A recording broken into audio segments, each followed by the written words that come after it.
Welcome back, everyone, to another episode of Real Estate 360 Live. I'm your host, Ryan Sloper. For those of you not familiar with the podcast, my guests and I will cover every angle of real estate under the sun, from interest rates to the economy to what's happening in Washington. Also talk gold and silver. We'll talk all about, potential political issues and implications of that on the markets, real estate in particular. Obviously, will be covered here in depth. For those of you who haven't already done so, you can check out our show on iTunes. If you search Real Estate 360, you can download, subscribe, share, leave reviews. Share it with anybody that you feel may get something out of this. You can also, if you don't have an iTunes account or have access to iTunes, you can go to the website directly and stream the show there. It's realestate360live.com. That's realestate360live.com. Also, on the right-hand side, there's an Ask a Question button for anybody that has questions, and not even just questions, comments. If you'd like to there's a topic you'd like us to cover in a future episode, be glad to do that as well. Got a lot of stuff to cover today. Obviously, they've got protests that are breaking out over in Hong Kong. We've got Ebola cases in the United States. We've got, stock market that was basically, tumbling down yesterday. We got the Federal Reserve to discuss, so lots of good and juicy topics to talk about. Joining me on our panel, as he does each and every week, is Louis Camrosano. Louis is a former school teacher, a former attorney, and a former general manager of a major real estate portal. He's often been cited in the media as a real estate industry expert in the Wall Street Journal, Forbes, Fox Business, U.S. News, MSN, and numerous others. Louis, how you doing today? Doing grand, Ryan. How are you? Doing well. Great to have you back on, as always. Thanks for having me. So we have got a firestorm taking place all over the place, it seems like. I don't know much what to start out saying other than it seems like this is just par for the course, because it seems like every time you and I start talking about, okay, look what's going on here with the economy, we start getting these major diversions. We've got even more now to talk about. We've got the protests that are taking place over in Hong Kong. We still have the whole Ukraine situation. We now have the Ebola breakout down in Texas, where I don't know if you saw this, but I guess they're reporting that some 160,000 hazmat suits have been ordered by the U.S. government, potentially. That's not good. But once again, all of this takes all the limelight off of what is taking place actually in our overall economy. And in a way, I guess it should for major, issues like Ebola. But at the same time, it always seems all too convenient. I wanted to kind of get your take on, what's taking place here. Obviously, you saw the stock market kind of take a pretty substantial drop down yesterday. Right. That's happened numerous times, and most of the previous times that's taken place, it's bounced right back. Do you think that with a lot of the global events that are taking place and the events that are taking place here at home, this time could be different, or do you think that this is just kind of much of the same? Well, it's hard to say when it's going to crack. We know it's going to crack. You remember Franklin Roosevelt once said, "Nothing in politics ever happens without a reason. If it happens, you can bet it was planned." And it's the same with these mainstream media news stories. We talked about this a couple of weeks ago, that the alternative media, while it's growing in strength, you get a lot of basically just commenting on mainstream media stories. And that basically just reinforces, even though they're critical of the mainstream media, it reinforces whatever narrative they're putting out there. Now, I'm not trying to downplay Ebola or any of the stories that are out there, but they are selected.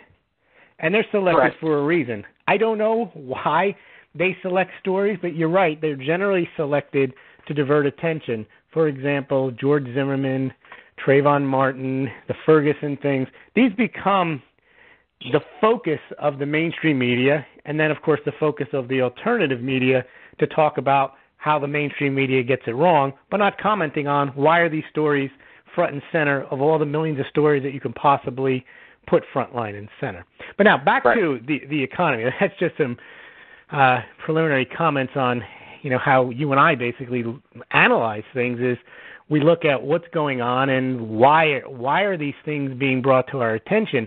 But I think the recent kind of shock to the economy and kind of unforeseen consequence, or maybe the Fed knew this, is the new dollar strength, because that's going to create havoc across the stock markets and in the emerging markets, and it'll even impact what's happening in Russia, Ryan, because right now the confidence in the dollar is soaring. I see the dollar is King Khan now, King Confidence.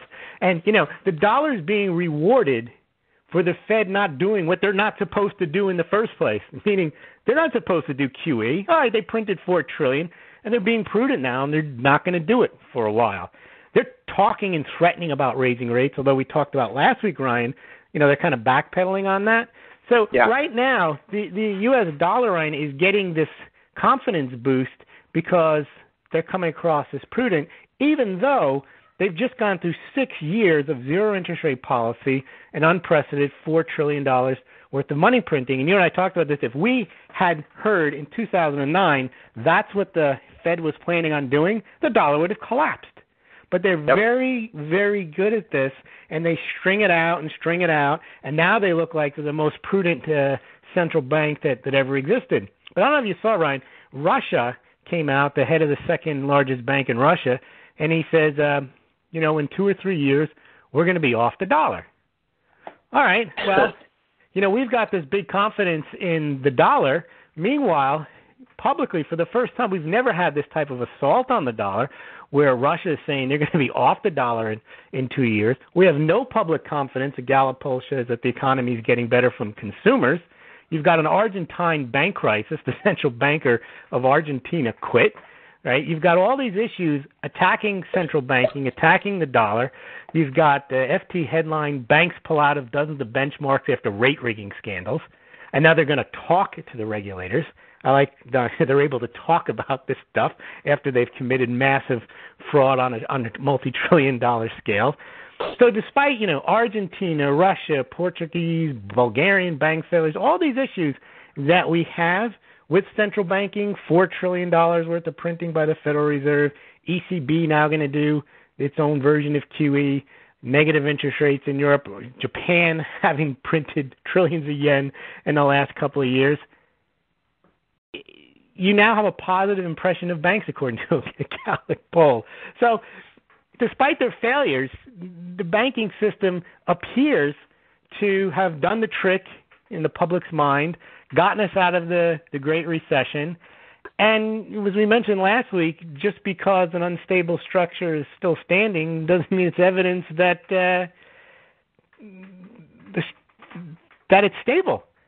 And we are going to see a collapse. You can't print your way out of these issues, and you can't have massive fraud on the scale that we've had it. You can't have, as you mention all the time, all these people out of the workforce, nobody making a lot of money. I saw the other day there was in the Washington Post that the middle class is poorer now than they were in 1989. So there is no recovery. People are somehow, the mass percentage of people believe that there is a recovery, and we go through each week the facts that show things are not good. Right. And the other thing that's also out there, too, I know Germany's upset at the ECB now for basically buying junk bonds, Greek junk bonds that are basically probably worth nothing. So, everywhere you turn, it's just like it's chaotic. And typically, when you have all these sideshows taking place internationally, obviously it looks like, whoa, look at the United States. They're thinking about raising interest rates, and they pulled back. Yeah, they pulled back QE, and they definitely got their house in order. No, we don't, folks. No, we don't. Exactly. We still have about $150 trillion in unfunded liabilities. Raising rates isn't. In fact, raising rates will make that worse. It'll make it harder to pay off all those debts. Yeah, and considering like yesterday, we had a pretty substantial stock market drop after, a lot of the stuff that's taken place. But you guys got to remember here, anytime that there's these major, protests or wars or an Ebola breakout, these things, it's an autoplay for traders to throw their money into the safety of bonds. They've always done that. That's nothing new. And now it'll be a story for a day or two, and then you'll get a bump back. But, yeah, I think it's more more or less exactly what you mentioned, Louis. It's that these stories are so carefully selected and crafted, the messaging, it's to scare the crap out of people, right? If you can create, it's that fear-mongering that they love. And if they can continue to do that, they can continue to convince people that we are recovering. Because you have a captive audience, so you believe what they say. So if they tell you we're recovering, if you're scared, well, we're recovering. Yeah. Don't worry about it. Go back to your desk. It's only a plane that hit the building, right? Absolutely. You can go through a Facebook feed, and you're going to get 100 of the same thing right now. And that'll continue for the next couple weeks. And then all of a sudden we're going to be around the holidays, and then the traders are going to be on their way heading into the new year, right? It's so we can get through 3 months on just a bunch of talk about all these, terrible things, and everybody's going to forget about, that, hey, we're not really moving in the right direction. I saw one of the craziest things this morning. I don't know if you saw this, Louis, that basically now the government has got a bill in the Senate Bill 2726, the Strengthening Forgiveness for Public Servants Act. If passed, the bill aims to get young people into government employment by promising to forgive their student loan debt. Isn't that interesting? Yeah, and you know what they get to do? They get to work in nonprofit organizations as if that means the taxpayer ends up paying for somebody to go to school to come out and do work that doesn't add to the economy. And how does that help that student? Basically, you're paying for someone to learn gender studies and any non-marketable college degree and then go work at a nonprofit. So we're basically making education into 100% hobby, nonprofit, that the taxpayers have to fund.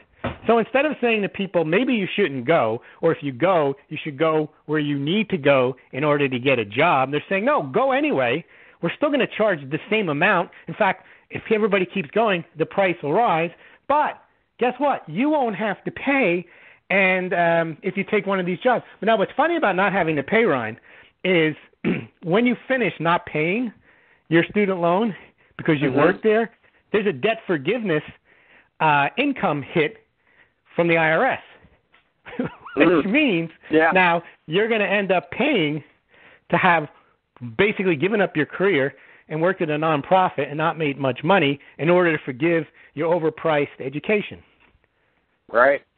It makes absolutely no sense. Instead of saying education should be driven by market forces, they keep trying to viciously intermeddle and keep the game going that people have to go, have to borrow money, and we'll just find out ways for them to pay for it. We'll find out ways to forgive their debt, but we're not going to find out ways to make college affordable by just allowing market forces and people to decide whether they should go or not based on whether it makes sense to go. Instead of saying, we don't care if it doesn't make sense to go. Go anyway because we'll get you out of it. You'll have to pay tax on it, and you might not have a good job, but at least you'll get to say you went to college and you worked for 10 years at a nonprofit, and now you have a tax bill, but at least you can pay off your student loan. How is that a solution? It's a terrible solution, and it's actually just part of this entitlement culture that they're pushing, right?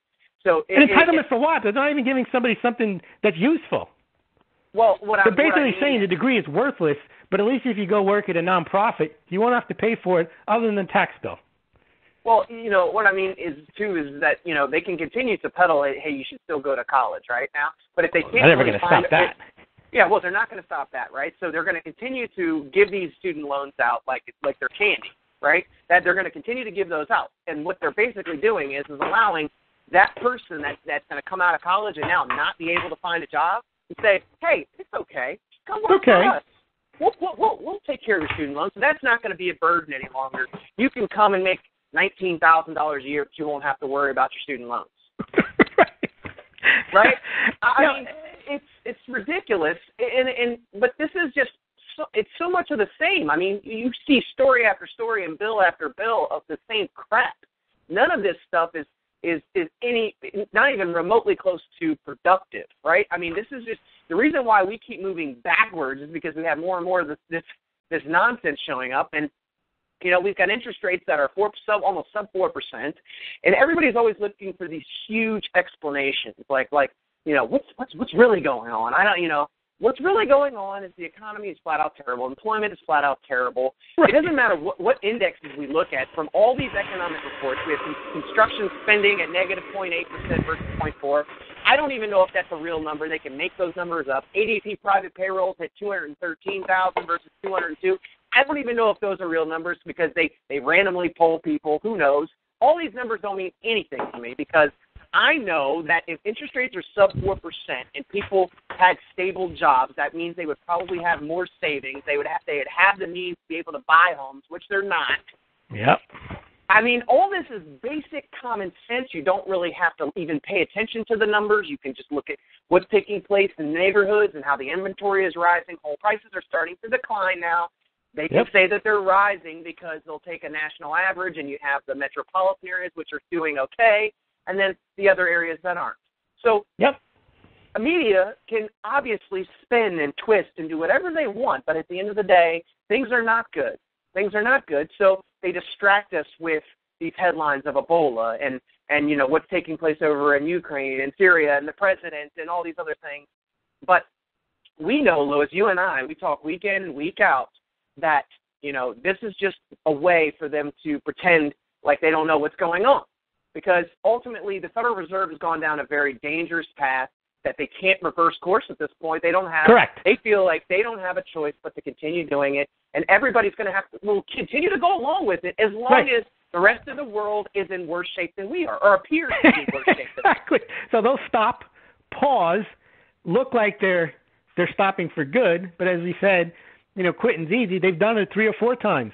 Everybody is thinking that because they're stopping QE this time, they mean it and it's over and they're not going to do it anymore. And in fact, they're now going to start unwinding their balance sheet, as Yellen said, by the end of the decade. They're not going to sell $600, $700, $800 billion worth of bonds a year starting in 2015 and be done by 2020. That's fantasy. And especially since they're going to have to go back to the printing press and start printing again if the dollar soars, because the perception is the Fed is the most prudent, why they would get this perception, central bank on the planet, and they're going to raise rates. Well, the whole economy will implode because you'll get what the Fed certainly doesn't want is a deflationary depression. That's not going to happen. But, Ryan, I wanted to mention, I don't know if you saw it, I think I sent it to you.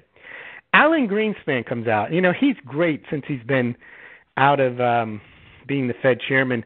I recall the time he said they asked him if it was still safe to invest in U.S. Treasuries. And instead of talking about the underlying strength of the U.S. economy, the prudence of the central bank, and so on, he said, sure, there's never an issue with that because we can always print more money to pay any debt. Wonderful, Alan. Glad you said that after you were Federal Reserve Chairman.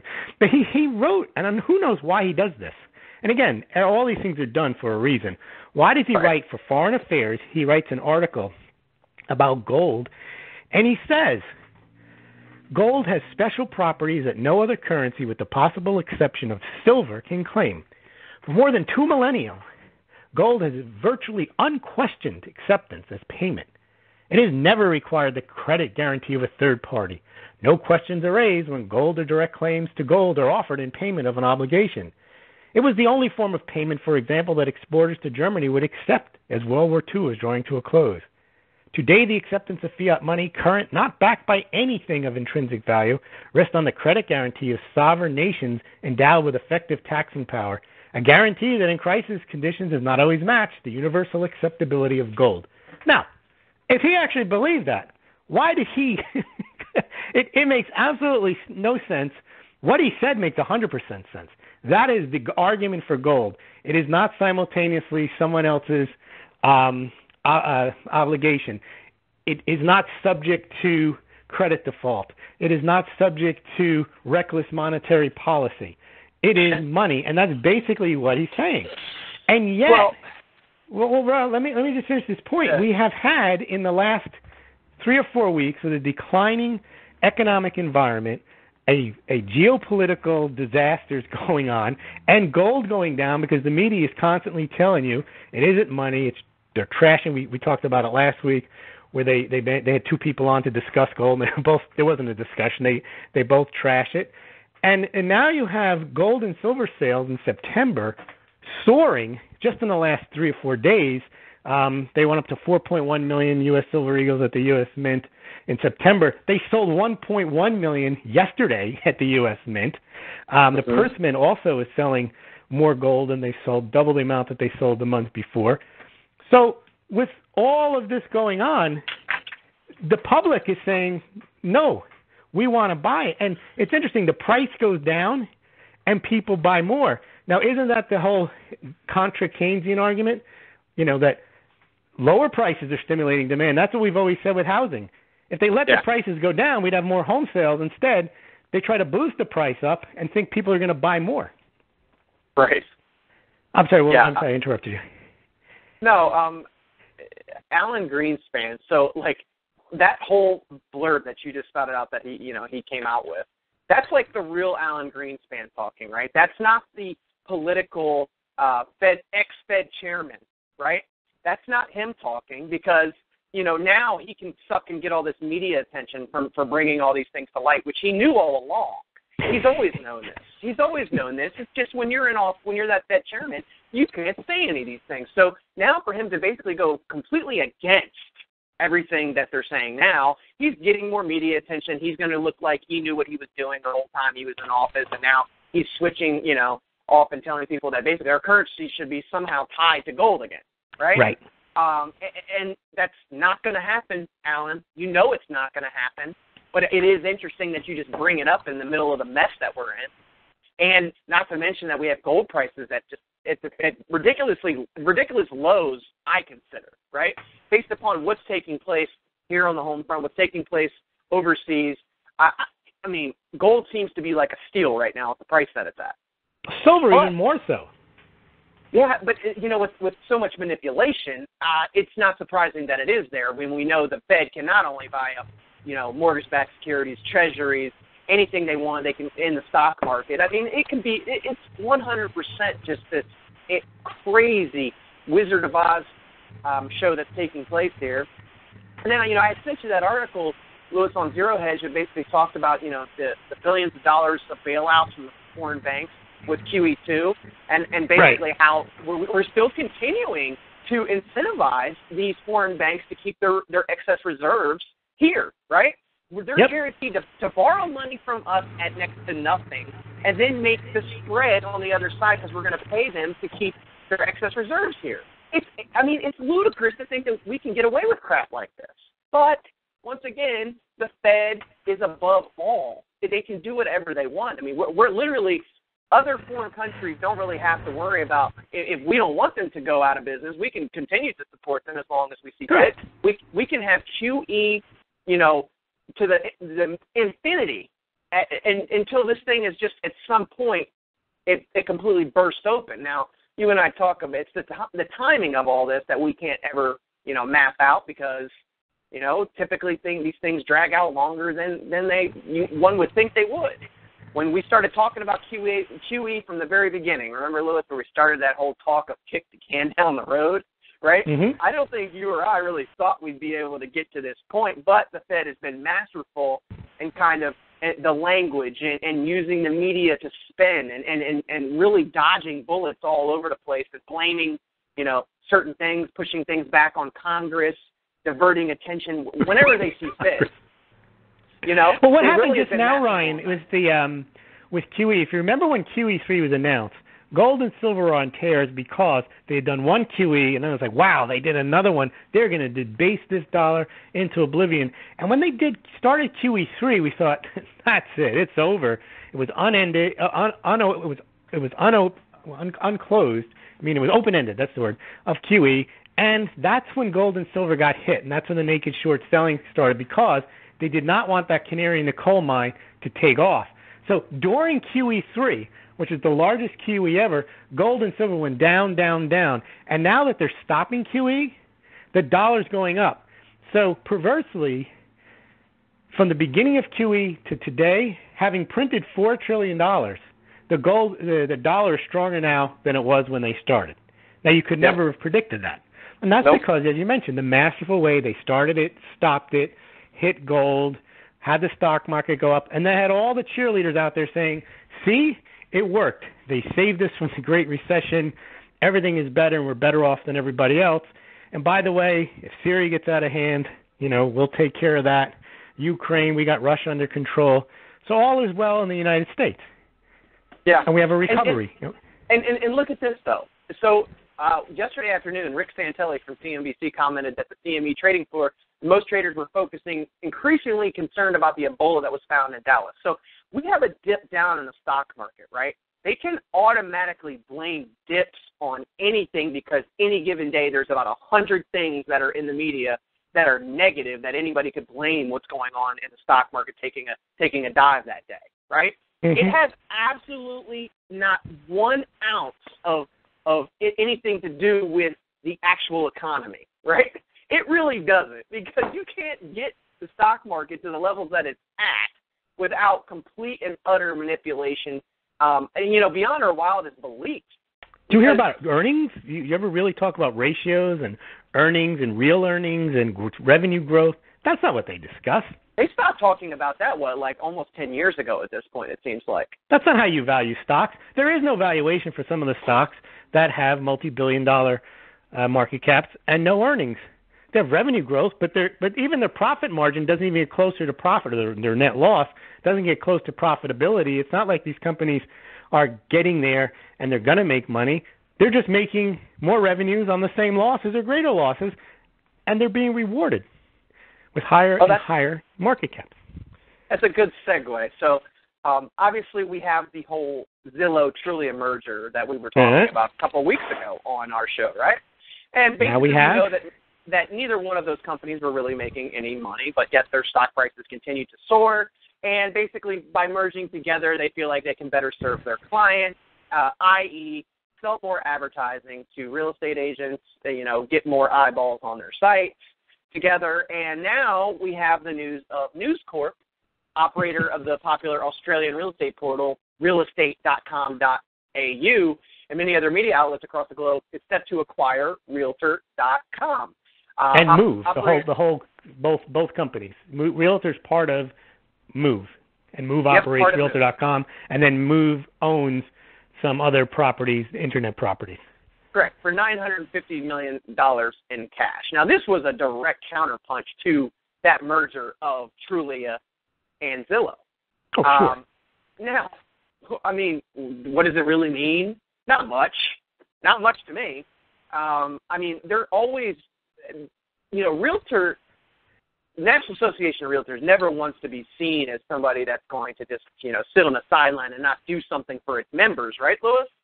It's always got. They serve their members. Right. They're first and foremost. Members. They're always going to step up to the plate, and this is them stepping up to the plate. We're not going to just let Zillow and Trulia merge. We're going to make moves of our own. Because at the end of the day, they could care less. They're going to take their fees from every real estate agent across the country. They're losing fees. They're losing fees to Trulia and Zillow, so they figure, if they have a bigger profile, they can get some of that back. And they can start selling advertising back. You know what I mean? Mm-hmm. And yeah, it's but really. no one recognizes. And I was in this industry. Full disclosure, I was a general manager at HomeGain, which is a competitor to Trulia and Zillow. I worked at Move when it was Home Store. These companies do not and have not made a dime in profit since I've been involved with them in 2005. Right.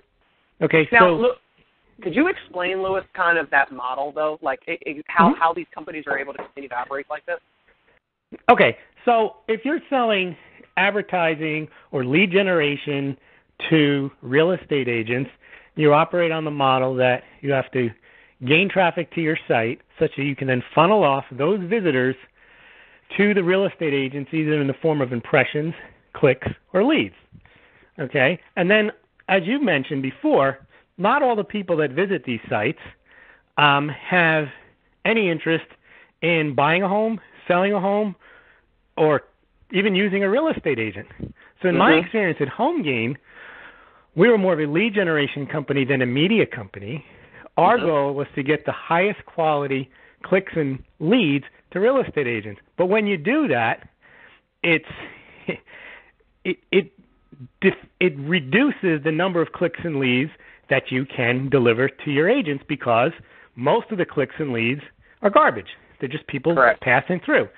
None of the leads even the leads sometimes are garbage too. But what I'm saying is there's a quality issue, what you call the top of the funnel. When you have 10, 15, 20 million visitors, most of those you can discount as useless, and all you can do is sell impression ads, and there's not much money to be made in selling impression ads.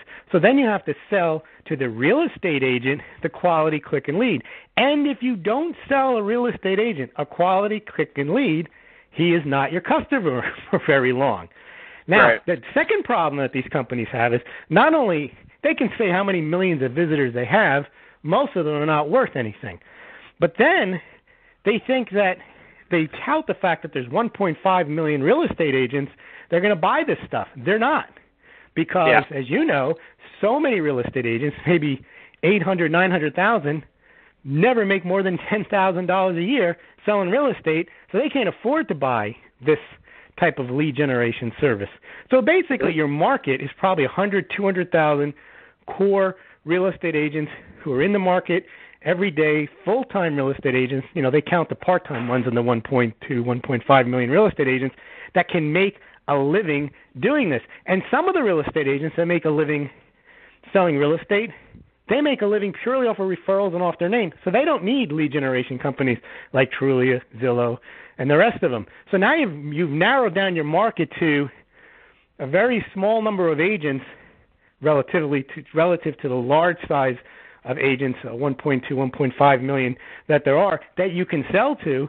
And then your further challenge is, can I get enough quality clicks and leads to those agents?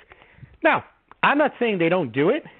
What I'm saying is the limit on your growth is severely hampered by the amount of quality clicks and leads that are out there and the number of real estate agents you can sell those clicks and leads to.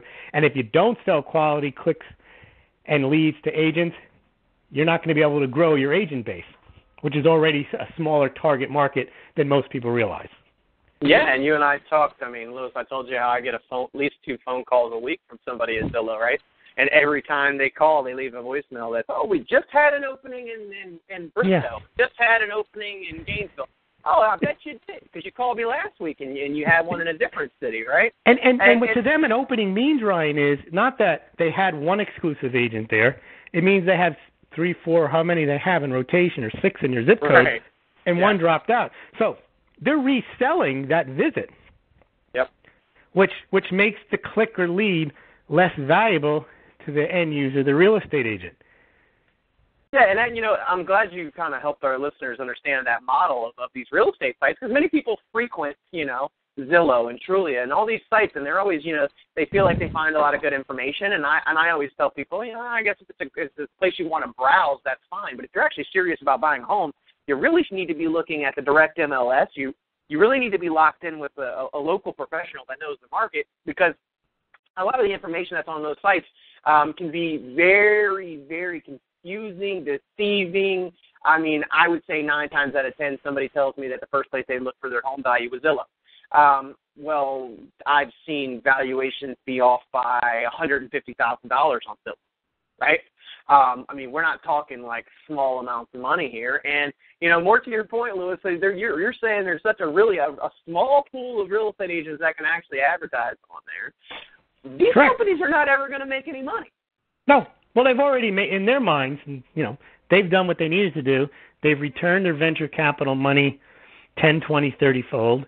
They have returned large, outsized stock market gains to their IPO investors, and to anybody who basically has bought in the last year or two, their investors are happy. Now, 3 or 4 years from now, it's going to be the same thing, just like it was unforeseen, we didn't anticipate. Well, by then, the company's been around 20 years. Maybe it's never made any money, but who can fault them? They had a good run, and that's more than most other companies ever did, and they managed to keep it up for a while. Right.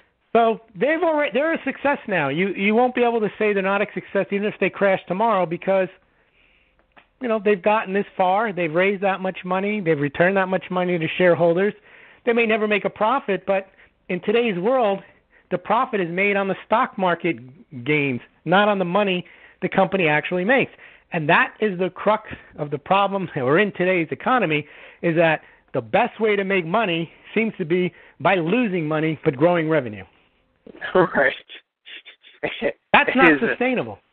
No, it's not at all. And we often talk about how small businesses couldn't operate this way, right? You couldn't go to a bank for a loan and say my plan is, and show the trajectory that Zillow's had. I'm going to invest this amount of money and I'm going to lose this much. Then I'm going to invest even more, but I'm going to lose a multiple of that amount that I invest, but I'll still be growing, and I'll just keep that going for 3 or 4 years. Then I'll go public. I'll take some of that money that I use from the public markets and lose even more money, but I'll get even higher stock price. Right. That's exactly what they did. Yeah, just imagine a small business like a lawn care service or somebody saying, hey, well, I got 100,000 people coming to my website, so I know if that keeps increasing by 50,000 a year, that I'm projecting to do X, Y, Z in sales. I mean, the bank's going to laugh at it. You know what I mean? They're like, well, I want to see your tax returns, sir. Can you show me that? And then they look at the tax returns. And you know what? The public markets don't ask to see tax returns. They listen to what the IPO banker tells them is a good deal. And in fact, the bankers probably don't understand everything I just explained to you about how the online real estate market works. I mean, when the analysts talk about it, they just talk about growth. They listen to what the CEO says that goes on TV. They nod their head. They say, great job, great quarter. And the price goes higher. Right. And, I don't know what's going to happen with the Move merger, but I guarantee you News Corp doesn't know the first thing about this. Or maybe they do. They've owned realestate.com.uk, .au in Australia. But in Australia, the market's different. What proves the market is different, that company has been profitable for most of its existence. Yeah, you're dealing with a much smaller market. You're dealing with different MLS structure. You're dealing with an entirely different set in of Australia, circumstances. I don't even think there is an MLS there. Well, they are the MLS. They are the MLS, right? So it's when you have all the listings on one. Same with Canada. That's why there isn't a Canadian deal. There's a national MLS. Yeah. Well, I don't know. So it's very hard to make money in this kind of fragmented market in the United States. Also, I don't know what the broker-agent relationship is in Australia, but the problem with also in the United States trying to make money as a real estate portal is your easiest pickings, the large brokers, are not for sale. You cannot sell to them because they generally don't buy marketing packages for the real estate agents. So that leaves you, because of the broker and agent are on a independent contractor basis. They're not employees. So there isn't a massive large budget that brokers have they're going to spend on real estate portals. They'll spend it on promoting their brand, but click advertising is not the best way to promote your brand. You do that on television. So what's going to happen is you learn very quickly when you're in the real estate game is you have to sell agent by agent, and that's very expensive because you have to call them up like they call you up, and you have to hire large sales forces to smile and dial all day to try to find the agent that's in a position because they're full-time, they're making money, and they can afford your lead generation services. Right. And that's because you're calling 1 in 10 are probably going to be a good sales prospect, but you don't know that. So it's different than when you have a car dealership or an apartment owner where you can call the largest dealerships. You just got to find the guy or gal who handles the marketing budget, and you can make a big sale. Here you got to sell a $150 lead package. The sales reps got a very tough job, and there's turnover in that, and that costs money. You got to hire a bunch of salespeople. They don't work out. They get disappointed. They get discouraged. You got to hire more. You got to train them, and then they can't make that much money because they're selling a product that's $180, $200. I think the average cost that these companies sell. It's a tough slog, but you can increase your sales. You just hire a lot more salespeople to keep smiling and dialing, and if you just hire more salespeople, you'll lose more money, but you'll make more sales, and that's all Wall Street wants to see. Sales are growing.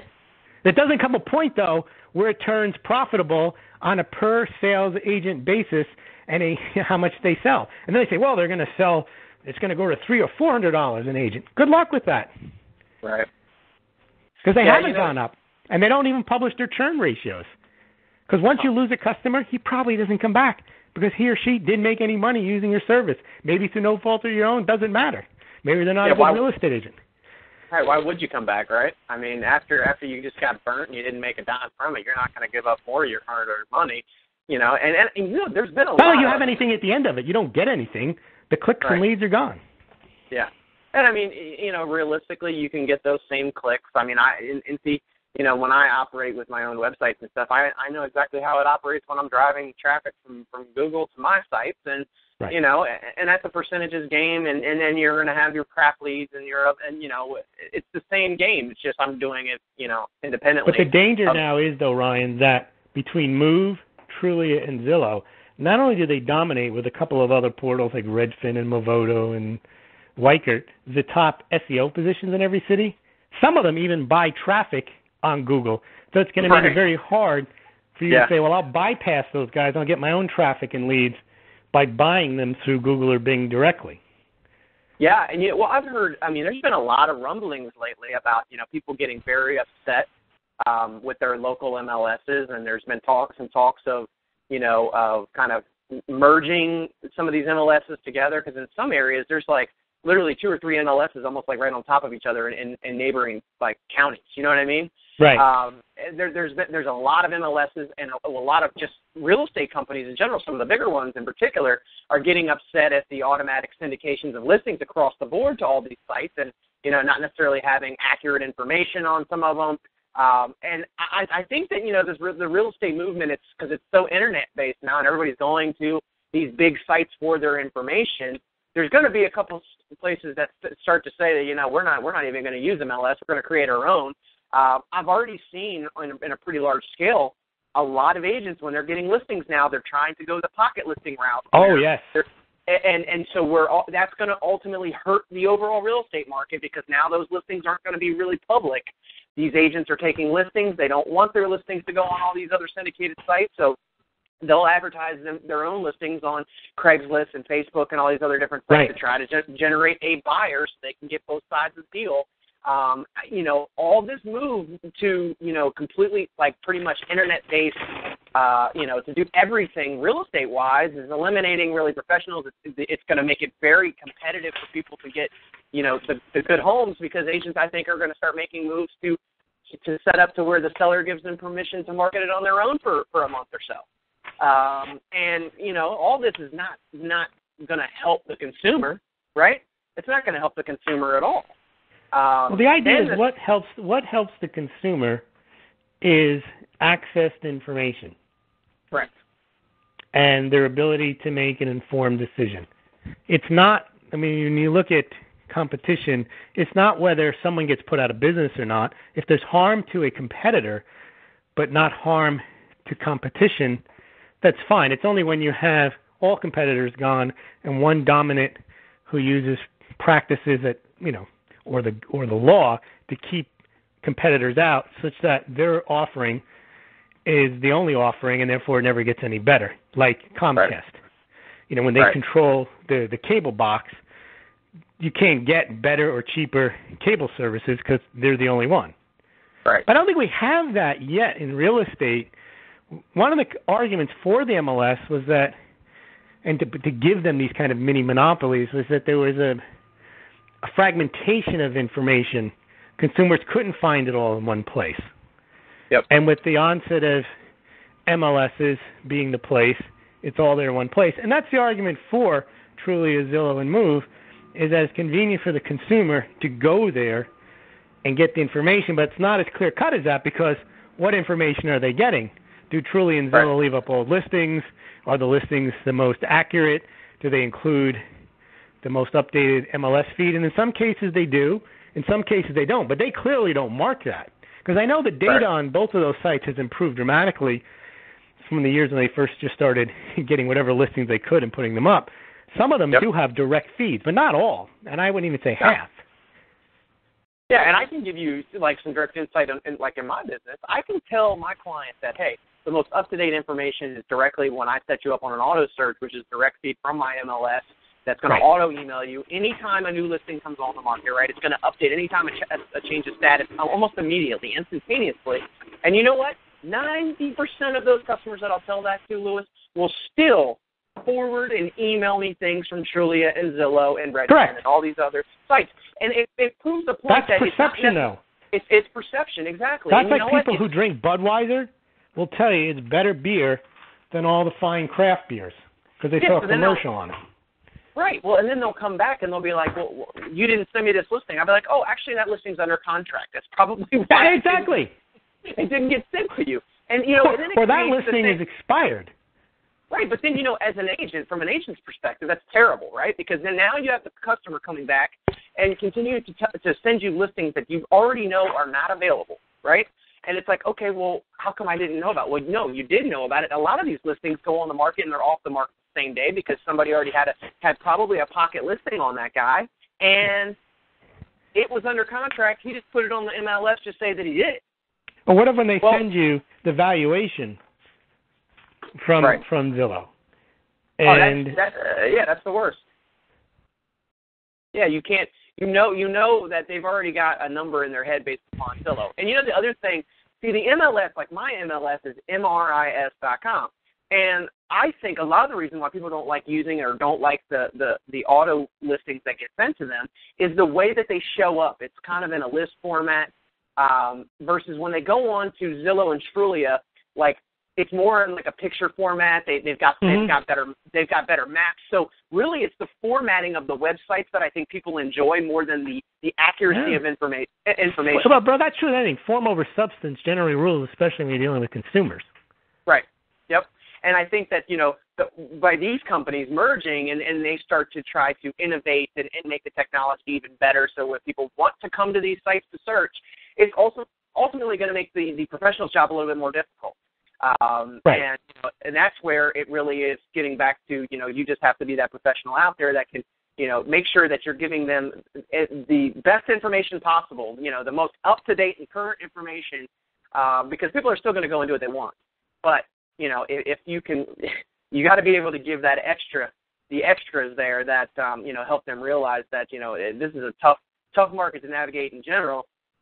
And that, it's not all about just what you see on Zillow and Trulia, because those, especially as valuations are concerned, don't really mean anything. They don't mean anything. Well, Zillow and Trulia, Ryan, have learned from the company that I operated, which was HomeGain, which we made the whole experience not about what HomeGain is and as a media site. Our job was to connect the consumer with the real estate agent. Now, that is not a very interesting consumer proposition for Wall Street, but it works very well for the agents. And Trulia and Zillow realize now, and they've added tools to make that connection better. But what they're always worried about doing, and they've done a lot more of it, though, recently, is making the agent more a centerpiece of the site because, frankly, most people are not interested in real estate agents. Right. It's not a hot topic. They're interested in looking at homes. They're interested in looking at maps, the statistics. In fact, many people are not that fond of real estate agents, just like many people aren't fond of doctors or lawyers or any other profession. Real estate agents are not a popular draw. So they have to kind of downplay their presence on the site, but by downplaying their presence on the site, they're left with selling impression ads, which pay far less than a real estate agent who wants a decent lead. Right. So that's one of the problems that they're going to have trying to sell their services is people realize they're not the exclusive agent on there. They're kind of a sideshow off to the side, and the lead quality is going to be okay, but is it going to make everyone rush to go buy? Well, if they did, they wouldn't have these large salespeople calling you all the time because you already be in line signing up yourself online. Right. you wouldn't be waiting for a phone call. You realize this is the place I got to be. Well, if it's the place you got to be, why do they got to hire 1,000 sales reps to call you up to try to make you buy it? Yeah, and that's exactly why, I operate a couple different local sites in Bristow and Gainesville where I shoot daily videos of all the new listings that come on the market, right? And I kind of give my take on whether, they're a good deal or not a good deal or overpriced or underpriced or terrible pictures and what that means. And because guess what? I'm not putting my face on Zillow or Trulia that's just sitting off to the side next to the house that they're looking at that says, hey, give me a call if you want to see this house, right? Those people could Right. really care less. I'm actually commentating on what's taking place in the markets that I want to do business in, right? By shooting daily videos, I know what's coming on the market on a daily basis, right? Before pretty much everybody else does, because I'm looking at every single one of these houses. So that, to me, is more of what a customer wants, is somebody with that local knowledge that is paying attention to what's taking place in the market at all times. Right. And, I really feel like that there is a huge need in the market for people that can give this local knowledge in a format and a website and auto emails every day and things like that would make them want to obviously do business with you. But, yeah, I agree with you. I honestly think that Zillow, I would never give them my money, by the way, because I know the model way too well. I can basically, do the same thing. They have more eyeballs coming to their site, yes. But, from my experience, most of those people are like, I'm just trying to find out what my house is worth. And then I went over and I just started searching $1 million houses just because I thought it was cool, right? And your point of view is a large percentage. I wouldn't say it's a majority. At one point, it was a very large majority when Zillow first came out. But there's a large percentage of agents that will never do business because they view these portals, Zillow and Trulia, as officious intermeddlers in between them and the consumer. Now, that's a false argument because real estate agents are officious intermeddlers between buyers and sellers too. But I guess they don't want that added layer of, them selling back their listings because they have the marketing budget. They don't view them as a partner. They view them as an interloper. Correct. And that's a problem for your business model where you have a percentage, a strong percentage that don't want to use you and don't say good things about you. And then you have to have, in any business, you have to have strong promoters. Okay? Yep. And they do probably have some strong promoters, but then the rest of the market either is unable to buy their stuff or doesn't care about it. Yeah. So how do you grow that business really by selling to real estate agents where you got a percentage that don't like you? So, and then also you run into the risk, Ryan. The other way growth is capped is, let's say everybody wanted it. They can't serve everybody. Because if you put everybody on the site, no one will want it because there's no exclusivity. It's all watered down. And do they even have enough visitors to deliver quality leads? I mean, how much traffic can you get? If people aren't buying homes, if you're only selling 4 or 5 million homes a year, I don't know how you get these numbers where they're having tens of millions of visits. Are that many people interested in looking at homes and not buying or selling? I don't think so. I think they're just attracted to the site and they look at stuff. Yeah, I don't think so either. You know what I mean? I mean, we still know that about 25% of the people are underwater now, right? So a lot of people they're not that selling. go to those sites. Or maybe they're selling. hopefully just looking at stuff. Maybe one day they will sell. And Correct. The point that Zillow or Trulia or Move will make is, well, at least now I know where to go. But come on. Well, actually, you don't even sell on Zillow. It's a buyer site. Oh, yeah. And, and what I've found even from my sites is that a majority of people that get on and they start watching the daily videos that I do or, opt in, they're not buying immediately.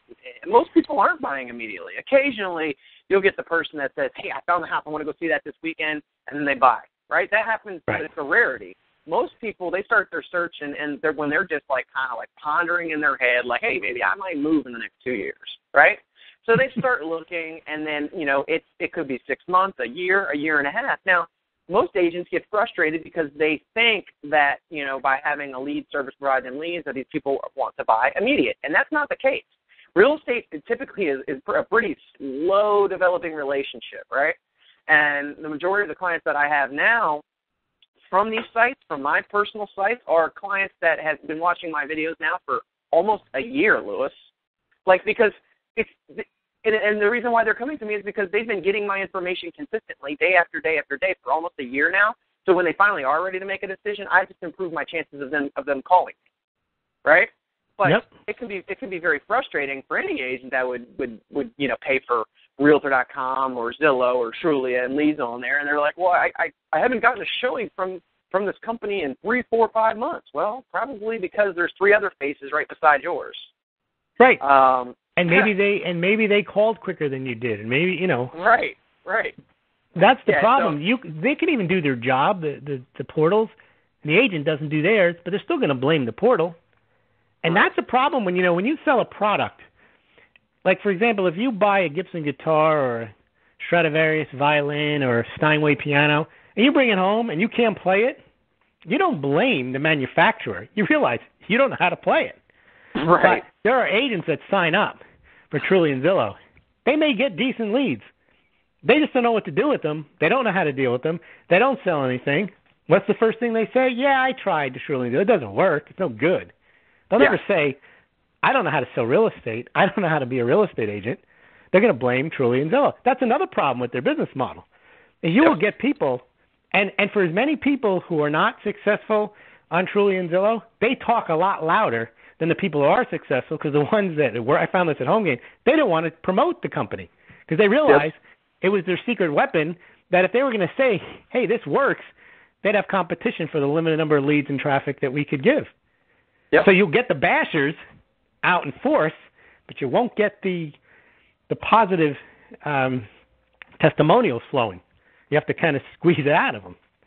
Yeah, I would agree. You know what? We'll keep our eyes on, you know, these two acquisitions and you know what it means to the real estate industry. But at the end of the day, guys, especially for the consumers that are listening to this show, if you're looking to buy, sell, invest, whatever, in real estate in the next few years, remember that go to these websites, especially if you like the format of them. But remember that you still need to align yourself with a local professional that understands the market, that you can still tie you into the local MLS, because you need a cross-reference.